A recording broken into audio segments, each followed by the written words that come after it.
स्वागत है आपका जागरण न्यू मीडिया के इस लोकप्रिय कार्यक्रम जागरण डायलॉग्स में। इस कार्यक्रम में हम उन मुद्दों पर विशेषज्ञों के साथ चर्चा करते हैं जिनका सीधा सीधा संबंध आपके जीवन से है। चाहे वो आपकी आर्थिक सेहत का मामला हो, चाहे स्वास्थ्य से जुड़ा हुआ मसला हो, या आपके जीवन को सीधे तौर पर प्रभावित करने वाली गलत सूचनाएं हो। आज हम चर्चा करेंगे कोरोना वायरस महामारी के इस दौर में इमरजेंसी फंड के इम्पोर्टेंस पर। इस विषय पर चर्चा करने के लिए हमारे साथ हैं SEBI registered investment adviser Jitendra Solanki ji और SEBI registered investment adviser Manikaran Singhal ji, और मैं हूं मनीष मिश्रा। सर, इस कोविड महामारी के टाइम में जो कैश है उसका एक अलग महत्व देखा जा रहा है, क्योंकि कई सारे अस्पताल जो हैं वो अभी कैशलेस इंश्योरेंस या इंश्योरेंस पर उतना ध्यान नहीं दे रहे। कहते हैं कि भैया इतना पैसा जमा करवाओ तो हम एडमिट करेंगे और उसका इलाज करेंगे। मणिकरण जी, सवाल आपसे है कि अगर किसी को इमरजेंसी फंड बनाना हो तो वो कितना होना चाहिए आमतौर पर? मनीष जी, इमरजेंसी फंड एक बहुत ही इम्पोर्टेंट एस्पेक्ट है पर्सनल फाइनेंसेस का। जनरली इसको हम आपके एक्सपेंसेस के साथ कनेक्ट करते हैं। जो भी फैमिली के एक्सपेंसेस हैं उसका कम से कम 3 टाइम्स आपके पास इमरजेंसी फंड होना चाहिए। अब ये इस बात पे भी डिपेंड करता है कि कौन से सेक्टर में आप काम करते हैं, उस सेक्टर में किस तरह के रिस्क चल रहे हैं और आपके एक्सपेंसेस का ब्रेकअप क्या है। तो बहुत बार, जैसे मैं 2008 की बात करूं, जब ये सब प्राइम फियास्को आया था तो फाइनेंशियल साइड पे काफ़ी हिट लगी थी उसकी। तो जो लोग फाइनेंसेस, पर्सनल फाइनेंसेस या कमर्शियल या कॉरपोरेट फाइनेंशियल सेक्टर में डील करते थे, उनके केस में हमें ये फिक्र था कि अगर उनकी जॉब लॉस होती है तो वापस कब मिलेगी, बिकॉज रिकवरी के नियर टर्म में कोई साइंस नहीं नज़र में आ रहे थे। तो उस टाइम पे हम उनको एडवाइस करते थे कि कम से कम 6 महीने का आप इमरजेंसी फंड बना के चलिए एक्सपेंसेस के मामले में। अब ऐसा भी टाइम आया था जब टेलीकॉम काफी प्रेशर में था, तो टेलीकॉम एम्प्लॉयज के लिए हम बात करते थे कि कम से कम, क्योंकि टेलीकॉम की जब आप कंसोलिडेशन फेज में होते हो कंपनीज के मामले में तो शायद रिकवरी और लेट हो सकती है। तो उनके केस में हमने 1 साल का एडवाइस किया था कि कम से कम 1 साल का इमरजेंसी फंड बना के चलिए। तो ब्रॉडली, और ऊपर से एज का भी एक बहुत इंपॉर्टेंट फैक्टर होता है कि जब आप हायर एज में होते हैं तो इमरजेंसी, एक्चुअली आप देखिए इमरजेंसी किस किस फॉर्म में आ सकती है। आपके पास जॉब इमरजेंसी भी आ सकती है, आपके पास हेल्थ इमरजेंसी भी आ सकती है, आपकी खुद की भी आ सकती है, आपके फैमिली मेंबर की भी आ सकती है। राइट, सिचुएशन इमरजेंसी वो चीज है जो हमने मतलब सोची थी, बट आती किस फॉर्म में है वो हमें नहीं मालूम, तो इसलिए हम लिक्विडिटी बना के रखते हैं। राइट, तो अब अगर आपके पास 45 की एज के बाद कोई हेल्थ इमरजेंसी आ गई है, जॉब इमरजेंसी आ गई, तो 45 के बाद जॉब लगनी थोड़ी सी डिफिकल्ट हो जाती है। जिस इजी टर्म्स में आप यंगस्टर को जॉब दे पाते हैं या उनको मिल पाती है, एक एजेड पर्सन को नहीं मिल पाती। तो उस तरह को देखते हुए 45 प्लस अगर कोई हैं तो उनको भी 6 महीने से 1 साल तक का इमरजेंसी फंड बना के रखना चाहिए, even if they are feeling secured in their sector, safe in their sector, कि उनकी जॉब को कुछ नहीं होगा। बट आई बिलीव ये चीजें रोटेट होती रहती हैं, अलग अलग टाइम पे अलग अलग रीजन के साथ कोई चैलेंजेस आ जाते हैं। तो even if you feel secure कि आपके सेक्टर को कुछ नहीं होगा, you are doing good, health wise भी ठीक चल रहे हैं, स्टिल कम से कम 6 महीने का इमरजेंसी फंड होना चाहिए आपके पास। जितेंद्र जी, ये सवाल हमारे दर्शक जानना चाहते हैं, आपसे इसका जवाब जानना चाहते हैं कि इमरजेंसी फंड बनाना तो ठीक है, मणिकरण जी ने कहा कि 6 महीने का इमरजेंसी फंड होना चाहिए। तो अभी हम देख रहे हैं कि कोरोना महामारी जिस तरीके से फैली हुई है, हॉस्पिटल्स में जिस तरह के खर्चे हो रहे हैं लोगों के, उसको देखते हुए क्या 6 महीने का इमरजेंसी फंड पर्याप्त है या ये बढ़ाया जाना चाहिए? दूसरा, कि इमरजेंसी फंड जो है वो एक्सपेंस बेस्ड होना चाहिए ये, या जो आपकी इनकम है, ग्रॉस इनकम है, उसके हिसाब से इमरजेंसी फंड बनाया जाना चाहिए? देखिए मनीष जी, इमरजेंसी फंड हालांकि एक्सपेंस बेस होता है कि आपका 6 महीने का जो एक्सपेंस है उसको हम इमरजेंसी फंड क्रिएट करते हैं, जैसा मणिकरण जी ने भी कहा। लेकिन जब हेल्थ इमरजेंसी की बात आती है तो कहीं ना कहीं ये, क्योंकि हम जो इमरजेंसी फंड है जो एक्सपेंस के लिए हमने बनाया, तो वो तो खर्चों के लिए बना दिया जाता है। लेकिन हेल्थ के लिए जब आता है तो हम हेल्थ इंश्योरेंस पे रिलाय करते हैं कि हमारा हेल्थ इंश्योरेंस जो है काफी कारगर होगा अगर कोई हेल्थ इमरजेंसी आती है। लेकिन मेरी राय में अगर आप हेल्थ इमरजेंसी की बात करते हैं और वहां अगर हेल्थ इंश्योरेंस पर्याप्त नहीं लगता है, तो उसके लिए अलग से एक हेल्थ फंड बनाने का प्रोविजन आपको करना चाहिए। क्योंकि दो ना हेल्थ इमरजेंसी, जैसे कहा कि इमरजेंसी अलग अलग हिस्सों में आ सकती है। जॉब की इमरजेंसी आ गई तो आपको एक्सपेंसेस का इमरजेंसी फंड से यूटिलाइज करना पड़ेगा। लेकिन अगर हेल्थ इमरजेंसी आ गई तो हम ज्यादातर हेल्थ इंश्योरेंस पे रिलाय करते हैं। लेकिन ऐसी सिचुएशन आती है जहां पे कि हेल्थ इंश्योरेंस भी कारगर नहीं है, तो हम उस इमरजेंसी फंड को यूटिलाइज कर लेंगे जो हम आमतौर पे बनाते हैं। तो फिर हमें ये सोचना होगा कि फिर एक्सपेंसेस के लिए कहां से फंड आएगा। तो मेरी राय में हेल्थ के लिए भी अगर आप हेल्थ इंश्योरेंस पे उतना रिलाय नहीं करना चाहते हैं, तो एक हेल्थ इमरजेंसी फंड अलग से बना के चलना चाहिए। ठीक है मणिकरण जी, ये हेल्थ इंश्योरेंस फंड कितना होना चाहिए आज के इस दौर में? जिस शहर में मान लीजिए कोई मेट्रो में रहता है, कोई छोटे शहरों में रहता है, तो उसके हिसाब से ये हेल्थ इमरजेंसी फंड जिसकी चर्चा जितेंद्र जी ने की, वो कितना होना चाहिए? आपकी आमदनी का या आपके एक्सपेंस का, मंथली एक्सपेंस का कितना होना चाहिए?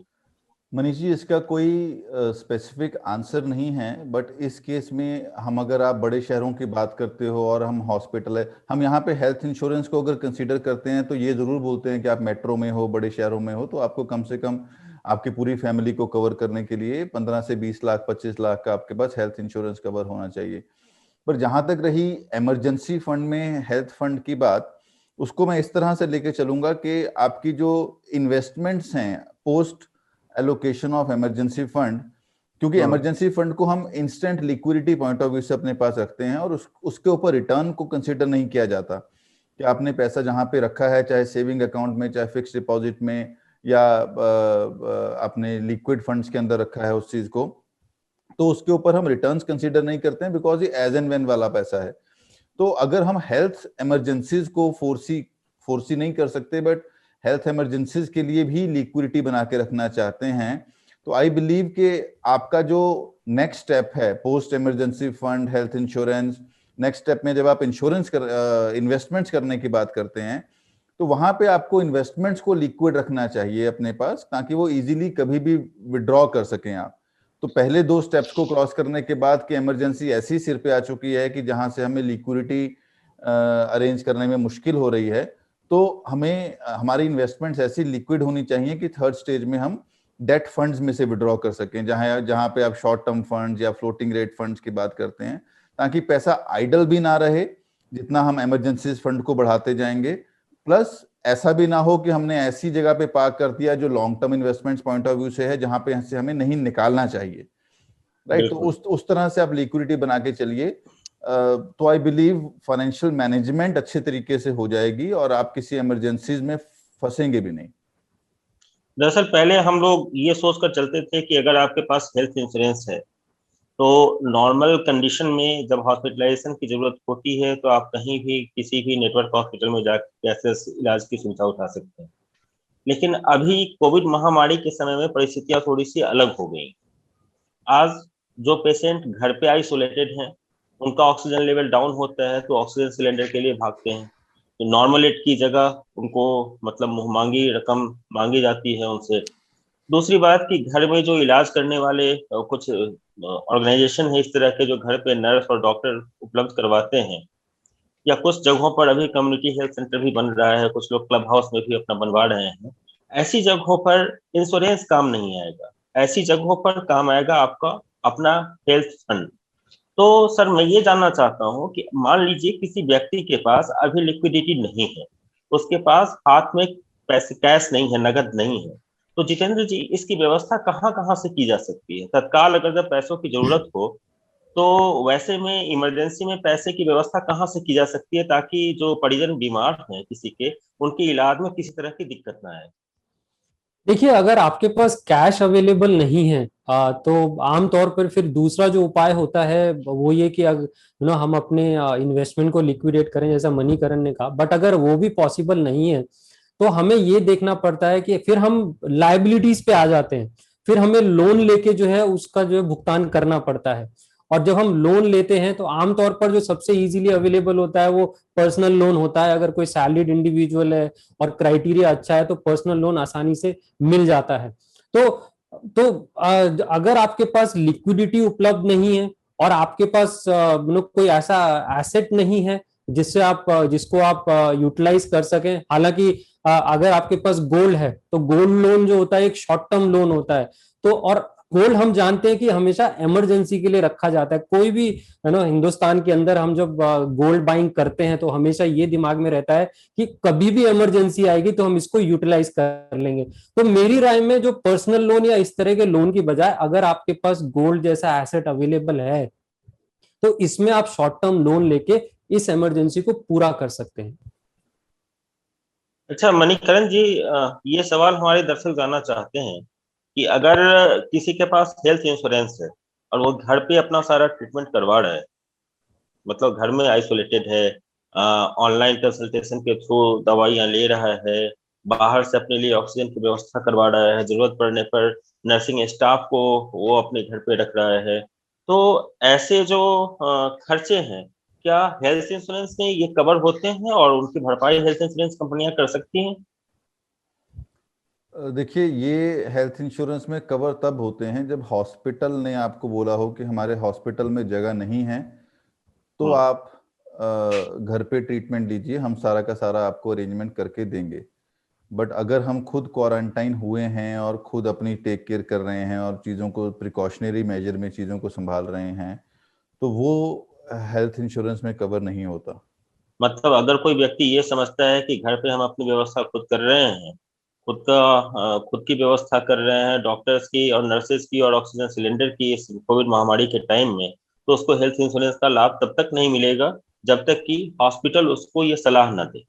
हॉस्पिटल उसको सलाह ना दे। इसी चीज़ को थोड़ा सा कवर अप करने के लिए पिछले साल कोविड के रिलेटेड कुछ कोरोना कवच और कोरोना सुरक्षा करके एक पॉलिसी निकाली थी, 2 पॉलिसीज निकाली थी गवर्नमेंट ने। तो जी। उसमें से एक पॉलिसी थी जिसके अंदर आप जब कोविड डायग्नोज होते हैं तो जो डायग्नोसिस पे ही आपको कुछ वो जो सम एश्योर्ड है वो इन द लमसम फॉर्म आपको मिल जाता है।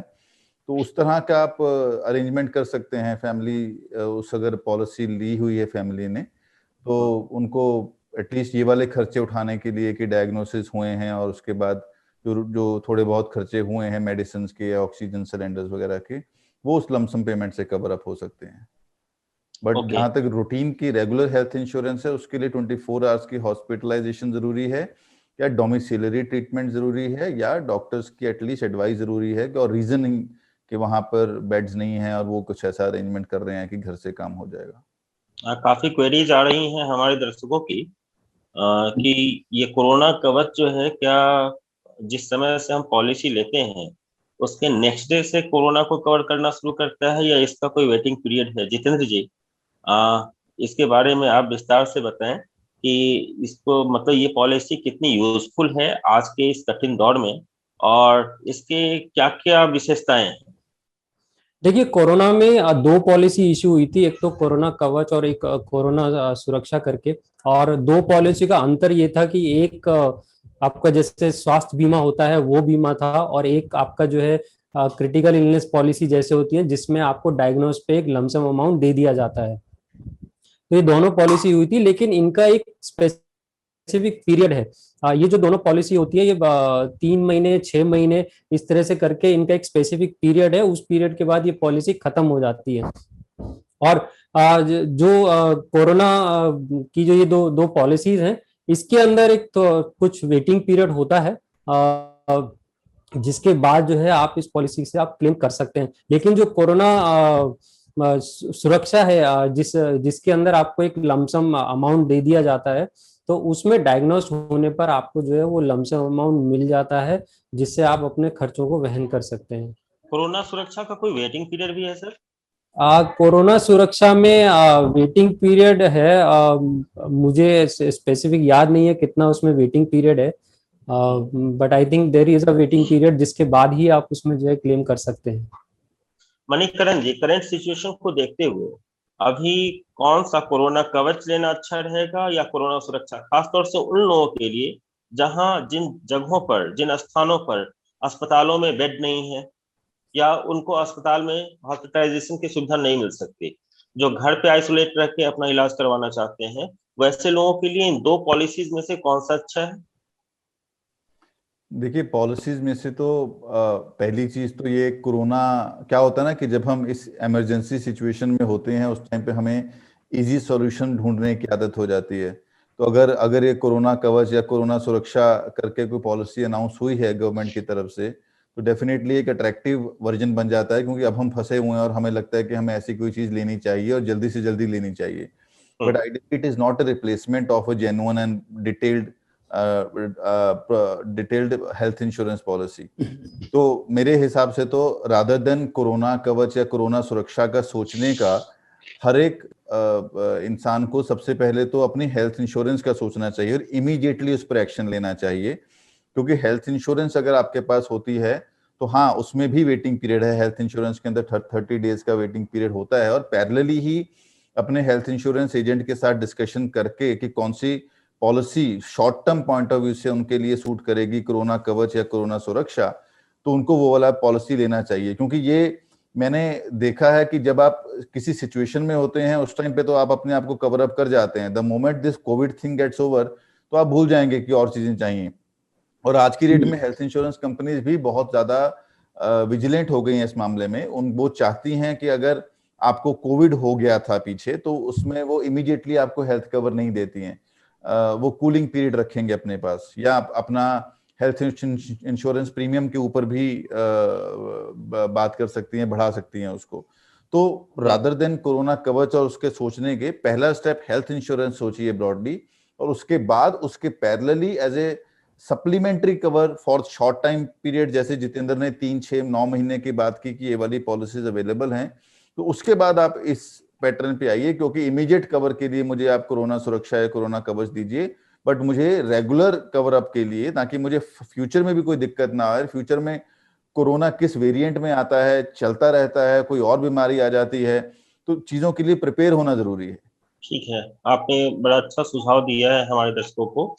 हम एक बार फिर से बता दें कि जागरण डायलॉग्स कार्यक्रम में आज हम चर्चा कर रहे हैं कोरोना काल को देखते हुए इमरजेंसी फंड पर, ताकि इलाज में कैश क्रंच ना आए और उसकी व्यवस्था हम कहाँ से कर सकते हैं।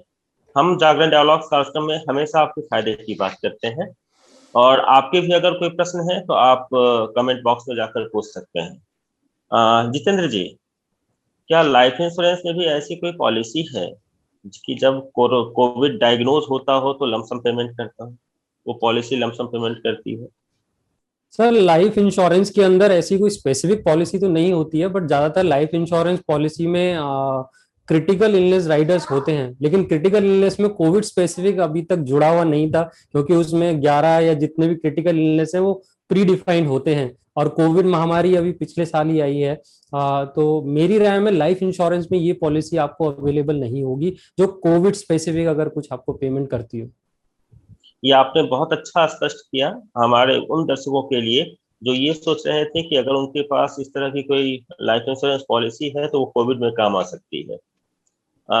मणिकरण जी, आप एक बात बताएं जो दर्शक आपसे जानना चाहते हैं कि बात हुई गोल्ड लोन की, पर्सनल लोन की, तमाम तरह की चीजों की, अगर इन सब में से कहीं से भी पैसों की व्यवस्था कोई नहीं कर पाता है तो कोई तीसरा रास्ता जहां से पैसों की व्यवस्था हो पाए? रास्ता तो मनीष जी, पैसे नहीं है तो उसका रास्ता तो जो आपकी इन्वेस्टमेंट्स हैं, अगर कुछ ना कुछ हमने जैसे फैमिली लेवल पे कोई LIC पॉलिसी ले रखी होती है, या आपने फिक्स डिपॉजिट कर रखे होते हैं, आप उनके अगेंस्ट बैंक से OD लोन ले सकते हैं। आप इमीडिएटली, आजकल तो चीजें ऑनलाइन भी अवेलेबल हैं, ऑनलाइन खोल सकती हैं। क्रेडिट कार्ड्स हैं, क्रेडिट कार्ड्स ऐसी इमरजेंसी सिचुएशन में काफी हेल्पफुल होते हैं, जहाँ से आप कैश विड्रॉ भी कर सकते हैं और स्वाइप करके उसको यूज भी कर सकते हैं, राइट। बट वो थोड़ा सा फाइनेंशियल मैनेजमेंट यहाँ पे थोड़ी सी स्ट्रिक्ट हो जाएगी, क्योंकि जब जब हम ऐसे टूल्स को यूटिलाइज करते हैं, मनी तो प्रोवाइड करते हैं, बट हमें थोड़ा सा रियलिटी से दूर ले जाते हैं और हम चीज़ों को खराब कर सकते हैं। बट यस, जैसे हम इमरजेंसी सिचुएशंस की बात कर रहे हैं तो वहाँ पे तो ये चीज़ें कारगर होंगी।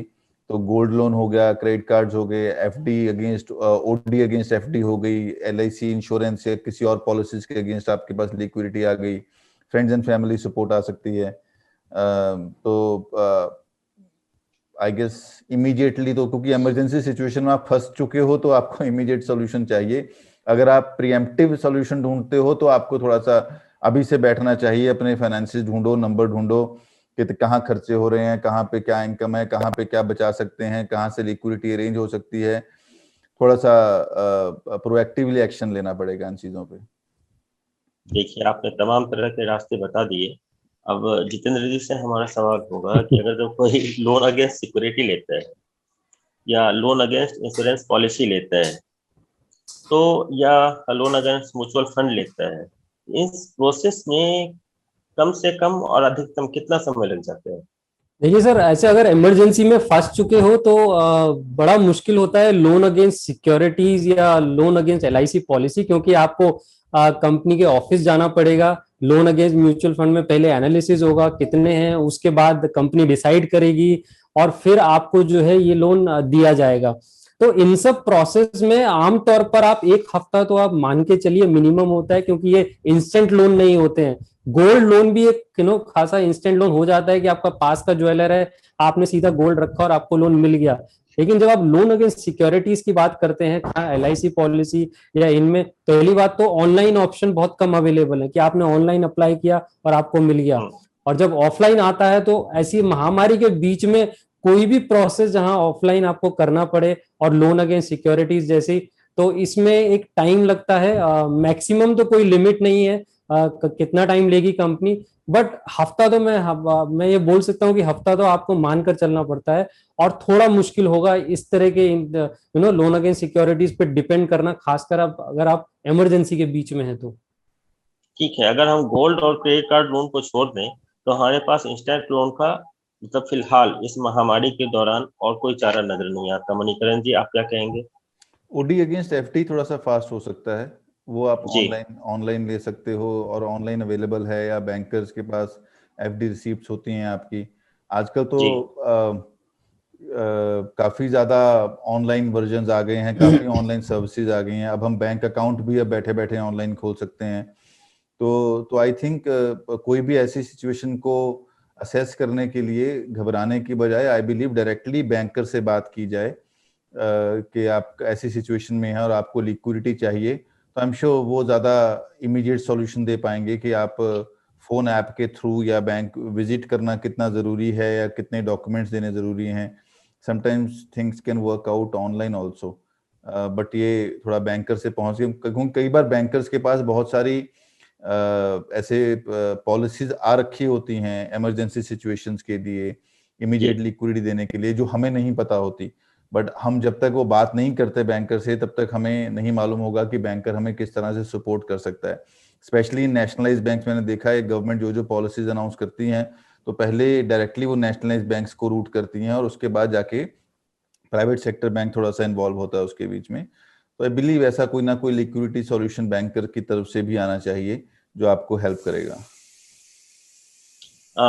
अभी तक हम लोगों ने चर्चा की कि महामारी के दौरान में अपना इमरजेंसी फंड कैसे बना के रखें जो इस विषम परिस्थिति में हम लोगों के काम आ पाए। जितेंद्र जी, आपसे ये जानना चाहते हैं कि जो फाइनेंशियल प्लानिंग का प्रोसेस है जिसमें हम स्टार्ट करते हैं, उसमें इमरजेंसी फंड कितने नंबर पर आता है, क्या प्रायोरिटी है उसकी? और दूसरा कि इमरजेंसी फंड में अगर जब हम पैसे रखें तो वो कहाँ कहाँ हम एलोकेट करके रखें?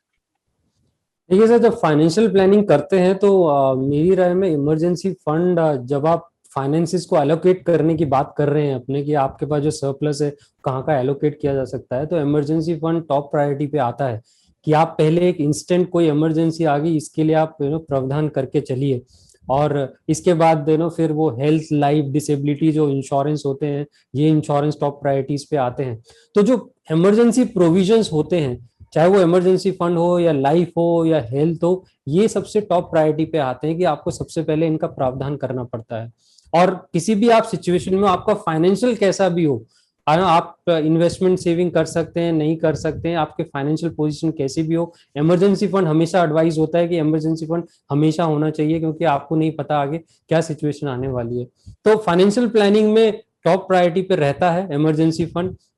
एलोकेशन में जब हम एलोकेट करते हैं तो इमरजेंसी फंड को इक्विवेलेंट एलोकेट करते हैं और सबसे पहले ये देखते हैं कि आप इमरजेंसी फंड के लिए आपके पास प्रोविजन हो गया, उसके बाद आप सेविंग स्टार्ट करते हैं अपनी।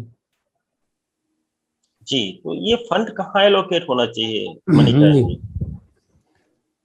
देखिए, इमरजेंसी फंड इमरजेंसीज के लिए है। इमरजेंसी कभी भी किसी भी फॉर्म में आ सकती है आपके पास, तो आपका पैसा ऐसी जगह इन्वेस्ट होना चाहिए जहां से आप उसको इमीडिएटली निकाल सकें। अब इमीडिएटली कहाँ कहाँ से निकाल सकते हैं? सबसे पहला तो और सबसे आसान तरीका है, इसको बैंक सेविंग्स अकाउंट में ही रखा जाए।